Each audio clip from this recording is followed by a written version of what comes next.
Bien, buenas noches, hermanos, hermanas. Hoy día vamos a continuar con el estudio de la historia de la Iglesia. Pero antes de esto quisiera, en realidad esto iba primero, pero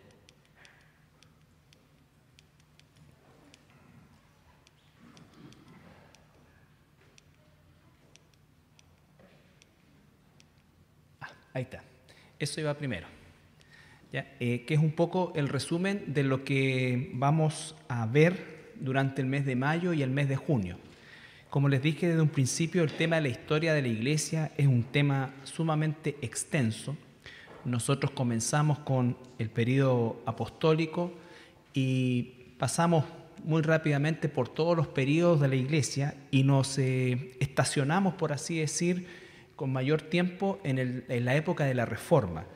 Y partimos con la prerreforma o los prerreformadores por allá por el año 1100 y partimos de ahí, ¿no es cierto? Y nos centramos después en la reforma propiamente tal a partir de 1517 con las 95 tesis que Martín Lutero clava, ¿no es cierto?, en la famosa puerta de la Catedral de Wittenberg.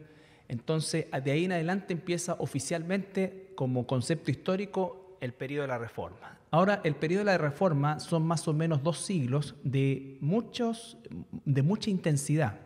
Hay muchos levantamientos, mucho movimiento, pero lo importante de esto es que a partir de este movimiento, ¿no es cierto?, nosotros como sudamericanos, como latinoamericanos, vamos a recibir el Evangelio, ¿ya? El Evangelio. Ahora, estos son los puntos que yo consideré y considero importante que nosotros como cristianos tengamos a lo menos un barniz, como ha sido todo el estudio de la historia.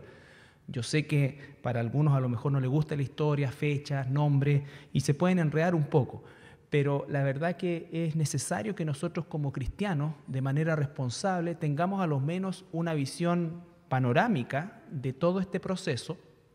Y si hay un interés mayor, por supuesto, están los libros que se les recomendaron en un principio, pero básicamente estos son los aspectos que nosotros debemos conocer. Y digo debemos porque obviamente nosotros somos parte de una historia también, estamos recibiendo un legado y estamos también produciendo un legado histórico, ¿no es cierto?, en nuestro propio medio. Uno de los puntos que quisiera que pudiéramos nosotros tratar es el concepto de las principales confesiones de fe. Las confesiones de fe protestante no son otra cosa que el ordenamiento de doctrinas básicas. No es nueva doctrina, ni es nueva revelación, ni nada de eso. Lo que son es como, por ejemplo, nuestros principios como iglesia, que facilitan, la idea es justamente facilitar el poder contarle a alguien en qué creemos. Por ejemplo, uno como pastor recibe normalmente personas de otra congregación y las personas a veces preguntan, bueno, pero ¿ustedes creen en esto, creen en esto, creen en esto, no creen en esto? Entonces, de una forma de sistematizar la enseñanza y poder facilitar es que se crean estas confesiones o estas declaraciones de principios, que en el caso nuestro es sumamente acotado, pero en aquel entonces, ¿no es cierto?, se generaron producto de que estaba habiendo una transición gigantesca entre el sistema católico romano a el sistema ya ahora cristiano protestante, ¿ya? Se crearon muchas confesiones. Vamos a analizar nosotros un poco más en profundidad las 5 solas, que la vimos algo, ¿no es cierto?, la confesión de Westminster, que también es muy importante, y lo que se llaman las doctrinas de la gracia, ¿ya? Esos 3, de los muchos que hay, para mí son los más relevantes y que todo cristiano a lo menos debe saber de qué se trata, ¿ya? Después, lo importante de conocer un poquito acerca del establecimiento de las colonias de peregrinos en los Estados Unidos, conocer un poco la forma en cómo Estados Unidos se constituye como nación independiente. ¿Por qué? Porque su constitución es una constitución redactada principalmente por puritanos.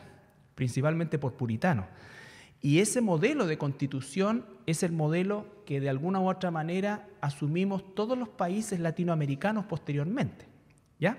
Entonces, los ideales, entre comillas, puritanos están insertos en aspectos que tienen que ver con la libertad, con la igualdad, que son, tenemos que entender nosotros que a esta altura el único régimen que existía, o los regímenes que existían, eran todos monárquicos y la gran mayoría de ellos monárquicos absolutos. Por lo tanto, estamos hablando de tiranías. Abrir la posibilidad de que una persona común y corriente pudiera tener derecho a votar, o por el solo hecho de pensar que pudiera tener derechos civiles, entonces estamos hablando de algo que para nosotros puede resultar muy común, pero en aquel entonces era absolutamente revolucionario. Y eso es importante porque entonces nosotros tenemos que, entre comillas, también agradecer a este tipo de documento, o a este documento en particular, una matriz para todos los documentos que se establecieron posteriormente, con todos los bemoles que nosotros podamos entender y con todas las transformaciones que posteriormente se fueron haciendo. Pero hubo un modelo básico, y ese modelo fue justamente la Constitución de los Estados Unidos.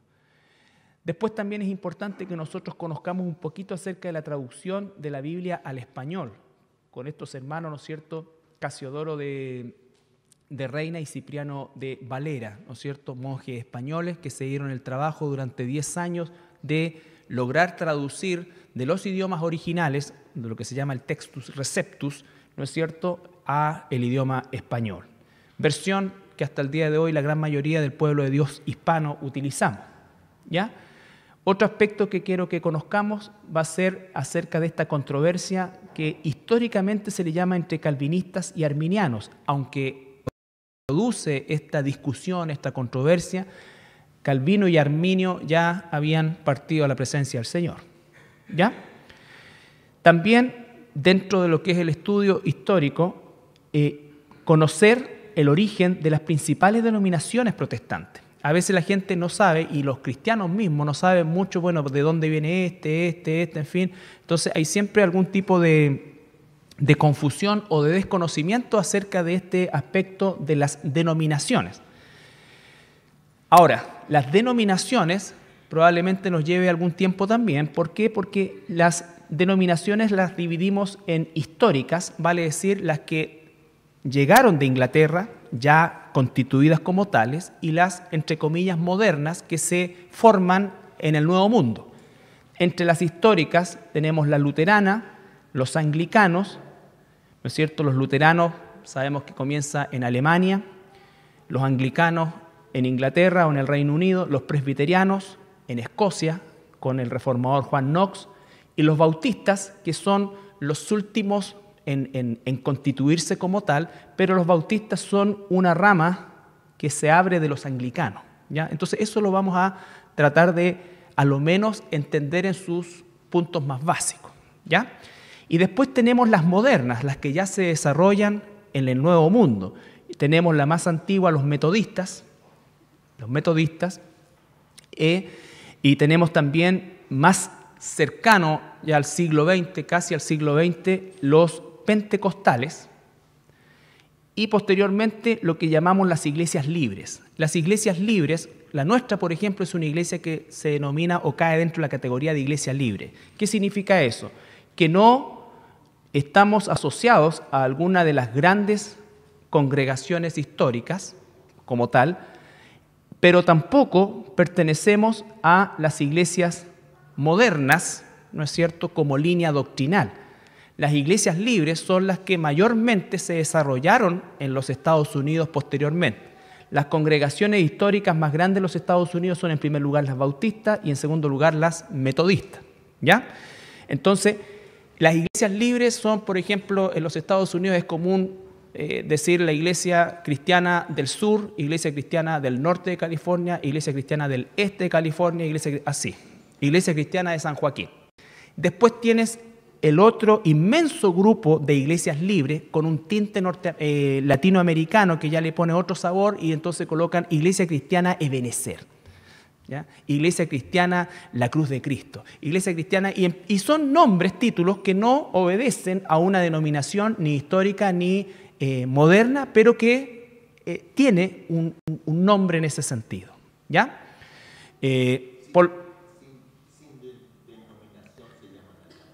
Claro, claro. Históricamente se consideran iglesias libres desde el punto de vista de justamente no una identificación abierta con una iglesia histórica o moderna. ¿Ya?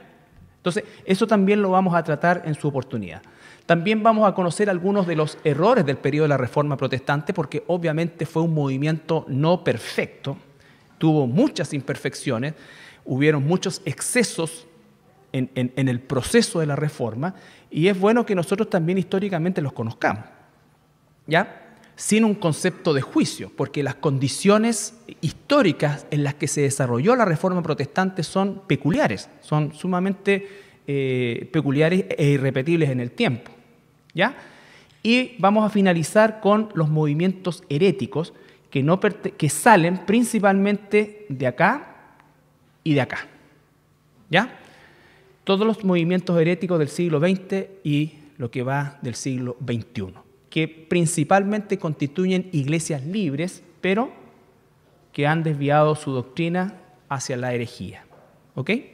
Entonces, ese es más o menos el panorama para que tengan tranquilidad, esperanza, que esto no va a ser interminable y que en algún momento vamos a concluir con la historia. ¿Ya? A los que no les gusta la historia debe ser como que a mí me pongan en clase de matemática y trato de ser lo más compasivo posible, pero es necesario que lo conozcamos. Es necesario que lo conozcamos. Después de esto, por allá por el mes de julio, si el Señor no ha venido antes y si el suscrito todavía está con vida, haremos el estudio sobre el evangelismo y vamos a estar ahí, sí, los siguientes 6 meses aprendiendo el tema del evangelismo, ¿ya? En todo en lo más profundo que podamos llevarlo. Y ahí sí, por supuesto, vamos a usar mucho la Escritura, vamos a usar mucho esta parte del estudio histórico, ¿no es cierto?, donde vamos a ver las distintas formas de evangelismo que han practicado las iglesias, tanto históricas, modernas, libres y las heréticas, ¿ya? Entre comillas, evangelismo, o sea, estamos hablando de la práctica supuestamente de compartir el evangelio, pero en el caso de las heréticas no es así, ¿ya? Bueno, ¿qué vamos a terminar el día de hoy? El día de hoy vamos a terminar el estudio de la Reforma en Inglaterra. Ustedes recuerden que vimos la Reforma en Alemania, a través principalmente de Martín Lutero, vimos la Reforma en Suiza a partir de Juan Calvino, ¿no es cierto? Y nos estacionamos un poco más de tiempo, bastante más tiempo, en la Reforma inglesa, por el hecho de que a partir de la Reforma inglesa vamos a ver nosotros las misiones hacia el Nuevo Mundo. Y hablamos principalmente del movimiento de los puritanos dentro del concepto de Inglaterra o del Reino Unido. ¿Ya?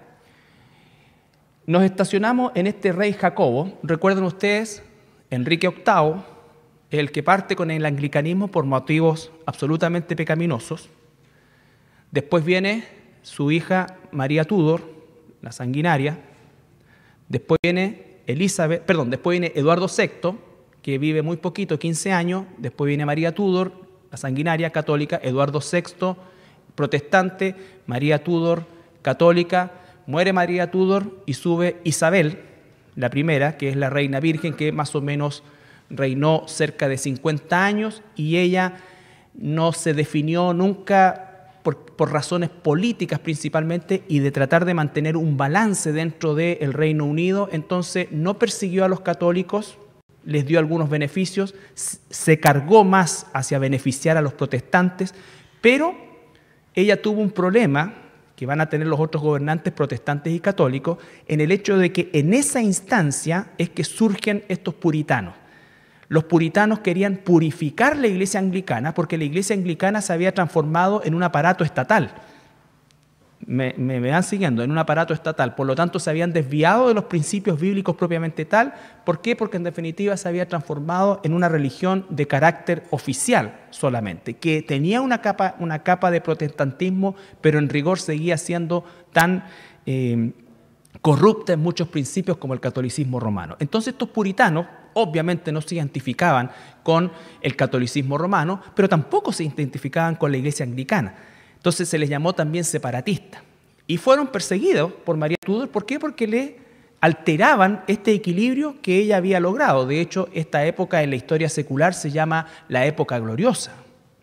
sea, la época de oro, la época isabelina, cuando Inglaterra, ¿no es cierto?, se levanta como una nación poderosa, ya que hasta ese entonces solamente España y Francia eran los que tenían la hegemonía de Europa. Entonces, cuando muere Isabel I, que no dejó descendencia, aparece este rey Jacobo, escocés, hijo, ¿se acuerdan?, de María Estuardo, que era hermanastra de Isabel I. Entonces Jacobo I empieza a reinar en el concepto por primera vez de lo que se llamó hasta el día de hoy el Reino Unido. Él fue Jacobo I de Inglaterra, pero ya era Jacobo IV en Escocia. Él era un homosexual.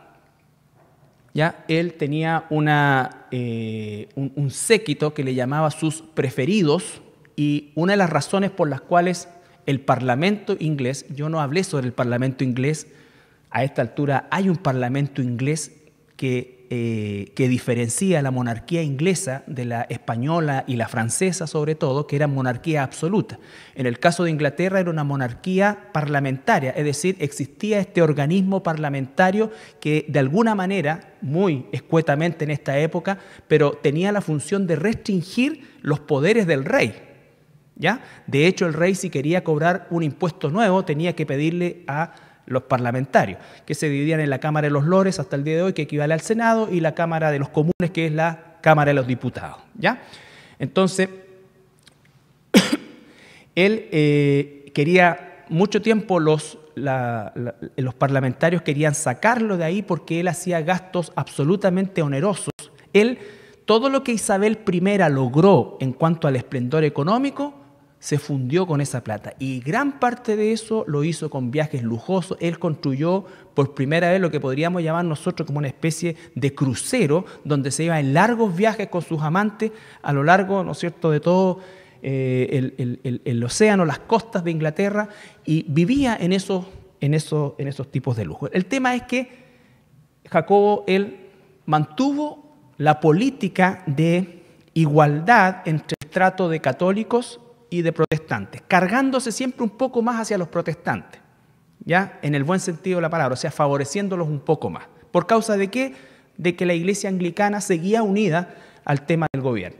Entonces, ¿qué es lo importante de este periodo? Es que a pesar de todo esto, para que nosotros veamos que Dios, aún en situaciones tan malas como esta, surgen cosas buenas, así como Enrique VIII también durante Jacobo, surge la Biblia, la King James, que es la traducción oficial que él patrocina y que es la primera Biblia en inglés oficial, no la primera Biblia traducida.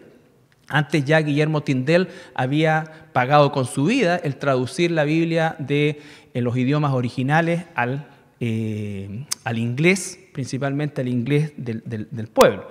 Pero en el caso de Jacobo se establece oficialmente la Biblia, ¿no es cierto?, del rey Jacobo, autorizada por el rey Jacobo, que es la Biblia que hasta el día de hoy gran parte de la hermandad anglo utiliza, ¿ya? Así como nosotros los hispanos usamos de preferencia la Reina Valera, es homóloga a la King James. Ahora, las épocas entre la traducción de la Valera y la King James son bastante similares. De hecho, la Reina Valera es antes de la King James oficialmente. Tuvo 3 hijos. Durante este tiempo, Jacobo siguió con una política, como dije, similar a Isabel I, de respetar y no perseguir a los católicos necesariamente, salvo que se salieran del tiesto, y tampoco a los anglicanos estatales. Pero estaba con el problema igual de los puritanos. Los puritanos seguían presionando y otra vez comienzan a encarcelarlos y a perseguirlos. Y es ahí cuando los puritanos, o estos grupos separatistas que se les llamaban, ellos se seguían considerando cristianos, pero ya no cristianos anglicanos, sino que cristianos más bien calvinistas. Y entonces ellos lo que hacen, en el año 620, pescan un barco, el Mayflower, ¿no es cierto?, con 102 peregrinos a bordo, y las emprenden hacia el Nuevo Mundo, con la esperanza de comenzar una nueva vida en las colonias que ya estaban establecidas. Inglaterra ya tenía colonias, la colonia de Virginia sobre todo, en los Estados Unidos, pero eran netamente comerciales. entre paréntesis, esas colonias ya estaban siendo pobladas por esclavos negros que los mismos ingleses pescaban de África y los llevaban a el Nuevo Mundo para trabajar sus plantaciones. Entonces ellos piensan ir a Virginia. Sin embargo, una tormenta, a ver si tengo el mapa ahí está, ¿no es cierto? Esta era la meta de los puritanos, establecerse aquí, en Virginia, que fue la primera colonia norteamericana. Pero viene el barco, ¿no es cierto? Y una tormenta los desvía acá, a esta zona que es el actual Nueva York. Esta es la parte insular de Nueva York, que es la parte donde la que canta Frank Sinatra, donde están los, ¿no es cierto?, los yankees de aquí está el Bronx, acá, en esta parte, esto. ¿Ya? Y esta es la bahía de Long Island, ¿no es cierto? Este es el estado de Nueva York, la parte continental. Entonces ellos llegan acá, ¿ya? Acá. Y acá, las marejadas y todo hace que no se establezcan inmediatamente y recorren la costa acá y se establecen acá en la bahía de Massachusetts. ¿Ya? Ahí se establecen los peregrinos. Y entonces los peregrinos no estaban acá, por lo tanto llegan acá y ahí sí que no hay nada. No hay nada. De los 103 que habían embarcado, antes del primer invierno que pasaron allá, murieron la mitad. Murieron la mitad. Los 50 y tantos que quedaron comenzaron a tratar de sobrevivir como pudieran y los indios de esa zona, que eran pacíficos, les ayudan a estos hombres blancos, ¿no es cierto? Y les enseñan a cultivar la tierra como la cultivaban ellos, no sé por qué ellos traían las costumbres de cultivo de Inglaterra, estos indios les ayudan a hacer la agricultura como la hacían ellos y empiezan entonces a plantar maíz, a plantar zapallo y aprenden ellos a comer pavo, entre sus alimentos más, lo que más a mano tenían, ¿ya? Conejos y pavos, eso era lo que comían principalmente. Y cuando pasa un año, esto en 1620, en la cosecha de 1621, los peregrinos, que ya tenían su pequeña ciudadela hechita y convivían con los indios, ¿no es cierto?, ellos hacen una gran cena de acción de gracias e invitan a los indios, a los jefes indios, ¿no es cierto?, a esta cena, y ese es el famoso Thanksgiving, ¿ya?, que se celebra hasta el día de hoy. Sin embargo, el día de hoy el carácter religioso o espiritual es mínimo y es una cosa tradicional, pero la potencia de eso para que nosotros podamos ver esto. Entonces, esa es la cena del Día de Acción de Gracia, por la cosecha, ¿no es cierto?, y una forma también de agradecerle a esta población de indígenas que les ayudó y les siguió ayudando por mucho tiempo.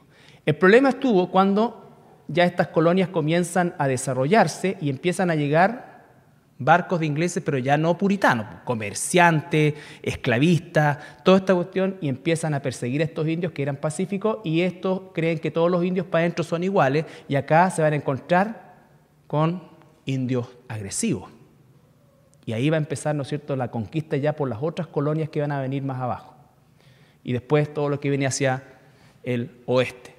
Pero ahí llegan los puritanos. Ese es el inicio del movimiento puritano en los Estados Unidos o en estas colonias, que en ese entonces los puritanos fundan la colonia de Nueva Inglaterra, ¿no es cierto?, que comenzó después a rivalizar con la colonia de Virginia, que era netamente comercial. Ahora, ¿qué es importante de esto? En Nueva Inglaterra, ya cuando los puritanos se establecen, para que nosotros veamos la cultura con que ellos venían y los propósitos que traían. Bueno, obviamente ellos creían que Dios recompensaba el trabajo fuerte, eran sumamente trabajadores, construyeron casas de reunión en muchos pueblos. Esas casas de reunión posteriormente las usaron primero como iglesias, pero posteriormente sirvieron también como centros comunitarios y como escuelas. Los miembros de las iglesias, los miembros masculinos, podían votar, ¿ya? Comienza una democracia participativa. Por primera vez, gente común tenía la posibilidad de elegir de entre los mismos ellos a alguien que les representara. Por eso es que en Norteamérica no había monarquía. A diferencia, por ejemplo, de Latinoamérica o de Sudamérica especialmente, en que estaba el famoso virreinato del Perú, que si no hubiese sido por la batalla de la colonia, por la independencia, habríamos tenido seguramente un rey. ¿Ya? La educación fundamental para ello, las primeras escuelas públicas se desarrollan en Nueva Inglaterra. Ellos establecen un sistema ya de educación pública. Los puritanos creían que todo el mundo debería poder leer la Biblia. Ellos se encargaron de usar estas confesiones de fe como el Catecismo de Westminster, que es un libraco así precioso, donde enseñan todo a partir de la Biblia. Oficio, todo. Es realmente una cosa preciosa. ¿Ya? En 1647 se pasó la primera ley de escuelas públicas, que decía, si un pueblo había más de 50 familias, se debía contratar a un maestro. ¿Esto por qué? Porque los puritanos dijeron, a medida que vamos creciendo, no nos vamos a concentrar, vamos a empezar, no me acuerdo en este rato, pero por ejemplo, cuando ya se constituían 100 familias, tenían que separarse, pongámosle por 10 kilómetros o más, ¿ya? Y constituirse en otro lado otra. Entonces esa era la manera en cómo ellos iban a poblar, pero bajo esta misma constitución, esta protoconstitución podríamos decir nosotros. ¿Ya? Si un pueblo había más de 50 familias, se debía contratar un maestro. Contratar, no daban boleta en ese tiempo. Si eran más de 100 familias, se debía abrir una escuela de gramática para enseñar a leer, escribir, todo. Entonces nos damos cuenta cómo van privilegiando, y por eso es que las diferencias sociales, culturales, formativas, valóricas son tan distintas. En 1636, 16 años después de que llegaron, fundan una universidad, que es la Universidad de Harvard. El día de hoy, ¿no es cierto?, es un monstruo desde el punto de vista educacional, pero originalmente fue fundada por los puritanos en Massachusetts, y el propósito era preparar pastores. Los anglicanos que llegaron ahí, que eran también conocidos como separatistas, fundan la universidad en Virginia en 1693. Ellos traen la primera imprenta a Norteamérica. ¿Y qué creen? Lo primero que empezaron a imprimir, Biblia. ¿Ya? Entonces, los ideales de igualdad, los ideales de ser recompensado por un trabajo fuerte, es lo que era para hasta el siglo XX, por lo menos, el sueño americano. ¿En qué consistía el sueño americano? Yo no estoy aquí para defender Estados Unidos, ni soy miembro de la CIA, ni ninguna cosa. No, lo que estoy diciendo es que nosotros entendamos por qué una nación que hoy día está lejos de Dios, ¿no es cierto?, tiene un cimiento tan fuerte que a pesar de todo sigue teniendo supremacía, porque está anclada en estos principios. ¿Ya? También es importante saber que cuando hablamos de la Constitución ya cuando fueron 13 colonias, hacen una constitución, una declaración de constitución, y esa declaración de constitución, en esa declaración de constitución participa un parlamento puritano. Por lo tanto, los valores de igualdad, de esto, están puestos ahí. Y ellos parten diciendo que todos los hombres nacen libres e iguales delante de Dios. ¿Ya? Entonces, esa es la colonización religiosa, pudiéramos decir, de Norteamérica, que está sumado después a la parte comercial, a la parte económica, pero la influencia de los puritanos era tan grande, ¿no es cierto?, que todas las otras áreas comerciales, todas otras, se fueron amalgamando a este sistema de pensamiento. ¿Dónde encontraron los primeros problemas? En la esclavitud. Vamos a ver que esos son elementos, ¿no es cierto?, también oscuros dentro de este proceso, porque muchos cristianos, entre comillas, eran esclavistas. Entonces, cosas que había que cortar para que veamos que la sociedad no es perfecta, pero el cimiento era bueno. Habiendo un cimiento bueno, se puede ordenar arriba, pero cuando el cimiento es malo, todo lo que ocurre para arriba son parches. ¿Qué pasaba en Inglaterra hasta ese entonces? Esto es absolutamente paralelo. No todos los puritanos se fueron a Norteamérica, ¿ya? Quedaron muchos también en Inglaterra. Muere Jacobo II, o sea, Jacobo I de Inglaterra, y le sucede su hijo Carlos. ¿no es cierto? Este muchachín era malo, malo, malo, malo, malo, malo. Se casó él, nunca la historia consigna si era protestante o era católico. La cuestión es que él se casó con una princesa francesa, ¿ya? Y como Francia era un poderío en aquel entonces lo hacen, recuerden que todos estos matrimonios eran por alianza, él lo hace por alianza y entonces la esposa era católica y él comienza el proceso de perseguir no solamente a los puritanos, sino que también a los protestantes, incluidos los puritanos, pero a todos los protestantes, o sea, los obispos anglicanos que habían gozado de libertades, ¿no es cierto?, y se habían de alguna manera aburguesado en el reinado de Jacobo, ahora empiezan a ser perseguidos. Y él cambia a todos los obispos, saca obispos, todos los obispos anglicanos y coloca obispos católicos y él restablece otra vez el nexo con Roma y la sujeción al Papa, ¿ya? Y él lo que quería era instaurar una monarquía absoluta, haciendo ¿qué cosa? Cerrar el Parlamento. Entonces, las dos metas de él era eliminar a los protestantes de Inglaterra y establecer una monarquía absoluta como el modelo francés o como el modelo español. Recuerdan que había un parlamento. Bueno, este parlamento obviamente se opone y se produce la primera guerra civil entre los que eran leales a la monarquía y los que eran leales al parlamento. Dentro del parlamento, en la Cámara de los Comunes, estaba este personaje cristiano, puritano, llamado Oliver Cromwell. ¿Está bien dicho así? Cromwell. ¿Ya? Cromwell va a ser radical en el triunfo de los parlamentarios, pero también va a ser radical en el establecimiento de un gobierno sumamente estricto que va a durar más o menos como 5 años porque Cromwell muere, ¿ya? Pero finalmente él era un ex general de marina, ¿ya? Puritano, y él forma los ejércitos parlamentarios y esta guerra civil dura más o menos 10 años hasta que en 1649 Carlos I es decapitado por orden de Cromwell, ¿ya? Ahora, Cromwell asume el control del gobierno, como era puritano, le ofrecen la corona, pero él la rechaza y se levanta el título de Lord Protector, que va a ser la figura que a posteriori se va a transformar en el primer ministro, ¿ya? En el primer ministro. Establece un gobierno severo y absolutamente puritano, y aquí vienen los errores. Comienza a perseguir ferozmente a los católicos. O sea, Carlos I perseguía ferozmente a los protestantes, Cromwell comenzó a perseguir ferozmente a los católicos porque él, en su pensamiento, estaba luchando contra herejes. Ahora, esta cuestión es re importante porque en 1649 emprende la campaña contra Irlanda católica.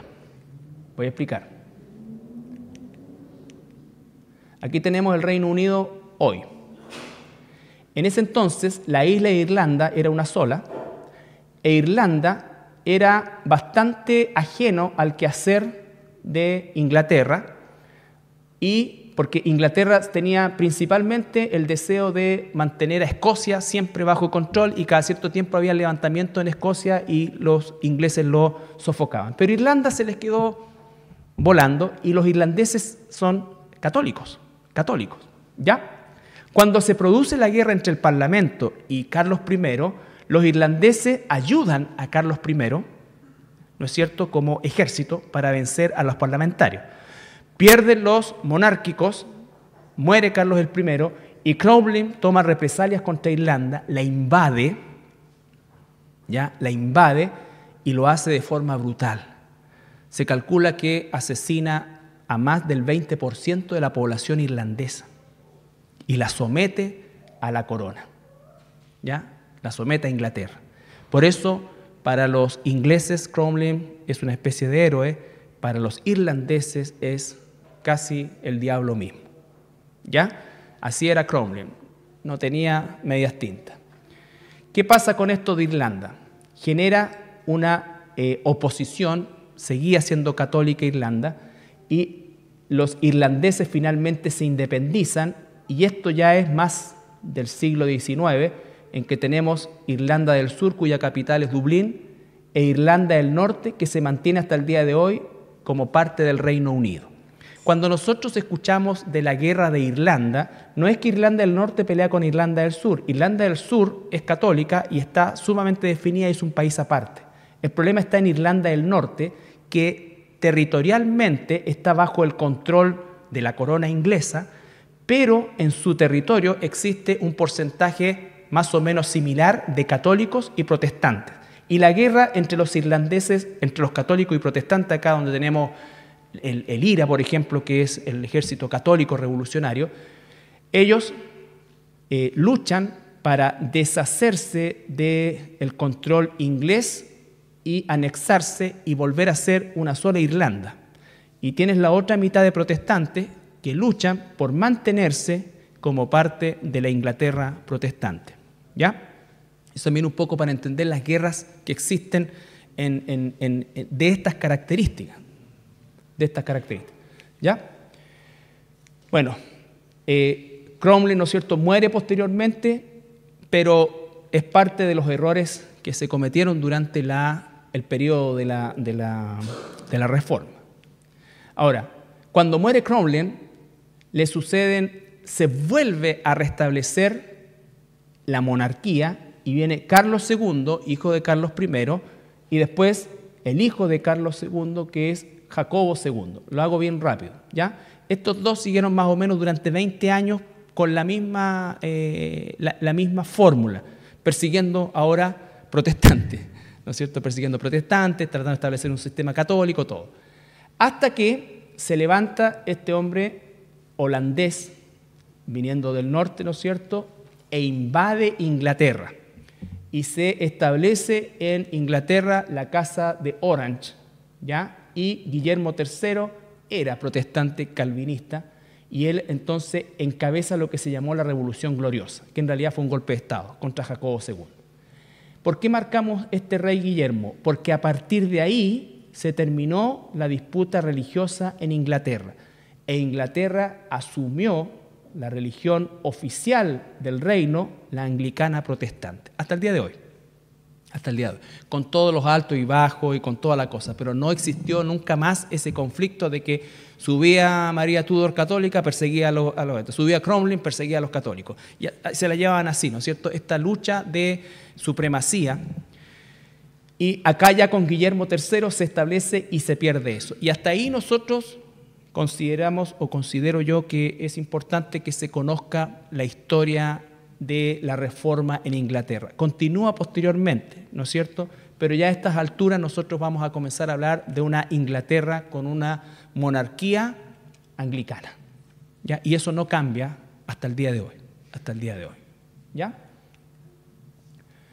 Como dije, al terminar esto, vamos a ver que en esas mismas fechas se producen estas confesiones de fe, la confesión de Westminster, que da lugar al catecismo de Westminster, lo que los puritanos usaron para educar a sus hijos en el Nuevo Mundo.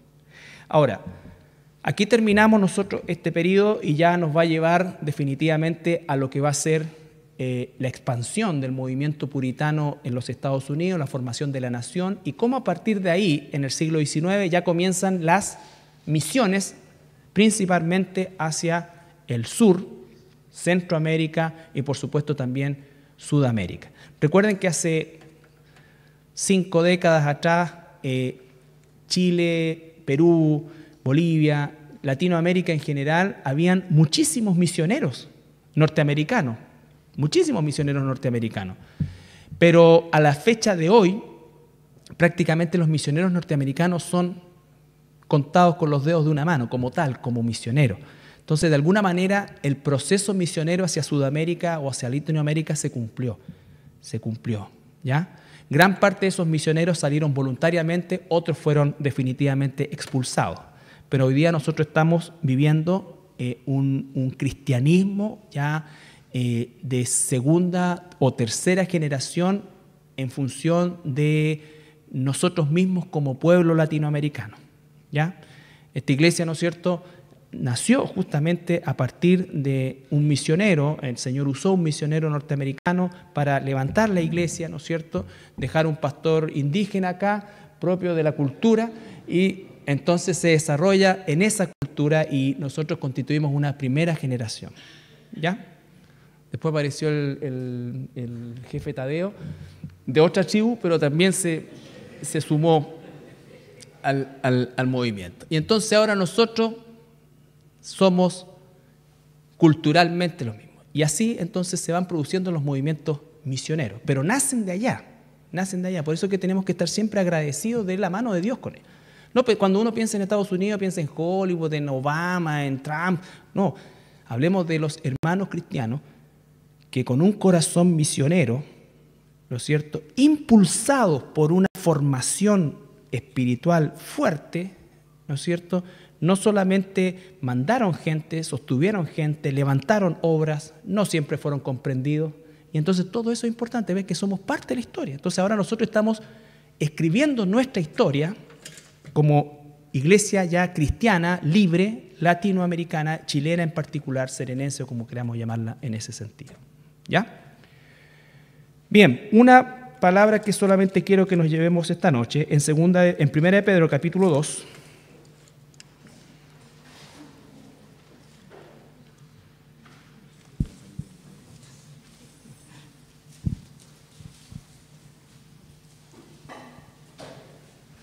Primera de Pedro capítulo 2, versículo 19 al 21.